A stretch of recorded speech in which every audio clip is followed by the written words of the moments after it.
আল্লাহ আমার ফান্দাক মুরাকুর গ্রাম সহ ফান্দাক মুরা বিশেষ করে ফান্দাক মুরাকুরের আল্লাহ মেম্বার সহ বিভিন্ন নেতৃত্বস্থানীয় লোক সহ জনপ্রতিনিধি লোক সহ বিভিন্ন পেশার বিভিন্ন শ্রেণীর লোকেরা এই মাহফিলে খেদমত করছে আল্লাহ আল্লাহ তুমি তাদেরকে কবুল আর মঞ্জুর করো আল্লাহ এই মাহফিলে উসিলে আমার ফান্দাক মুরাকুরে কবুল করো আল্লাহ শুধু ফান্দাক মুরাকুর নয় আশেপাশের সমস্ত গ্রামে তুমি কবুল আর মঞ্জুর করো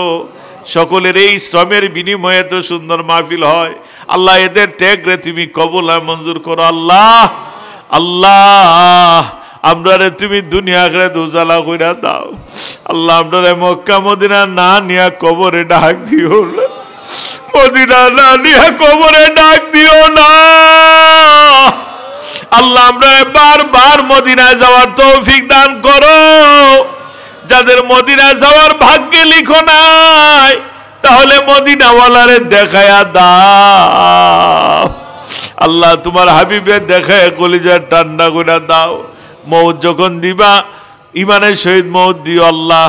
বেঈমান বানায়া মৌত দিও না আল্লাহ আল্লাহ সর্বাবস্থায় হক কথা বলার তৌফিক দান করো হক ভাবে চলার তৌফিক দান করো হালাল খাওয়ার তৌফিক দান করো হালাল রুজি রোজগারের ব্যবস্থা করে দাও আল্লাহ আমি গুনাহগারের কাছে অনেকে বিভিন্ন উদ্দেশ্যে দোয়া চাইছে কয়জনের নাম বলবো আল্লাহ তাদের সকলে তুমি কবুল আর মঞ্জুর আল্লাহ আল্লাহ চুনকাট এবং মাধবপুর জনপ্রতিনিধি শাম্মী আক্তার উনি দোয়া চাইছেন আল্লাহ লোক মারফতে নেক উদ্দেশ্যে কবুল করো আল্লাহ আমার চাচা নতুন সচিব হিসেবে জয়েন হয়েছে আমার মেরাজ চাচারে তুমি কবুল আর মঞ্জুর করো আল্লাহ অনেকে বিভিন্ন উদ্দেশ্যে দোয়া চাইছে তাদেরকে তুমি দুনিয়া আখিরাত উজালা কইরা দাও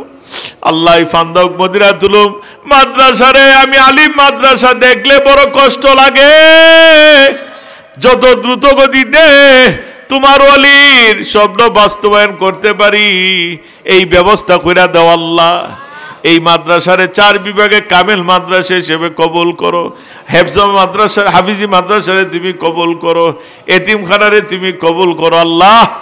আল্লাহ আল্লাহ দরবারের সমস্ত প্রতিষ্ঠানে তুমি কবুল আর মঞ্জুর করো আল্লাহ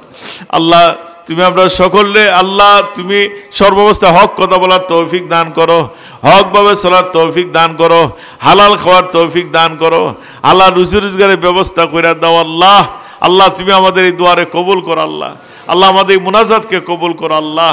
আল্লাহ আমরা একটা লুকরা দিবে খালি হাতে ফেরত দিও না আল্লাহ একটা লুকরা দিবে খালি হাতে ফেরত দিও না আজকে তেমন গুছায় কথা বলতে পারতেছি রে বাবুত শরীরে কিছু হঠাৎ জ্বর এসে গেছে শরীরের মধ্যে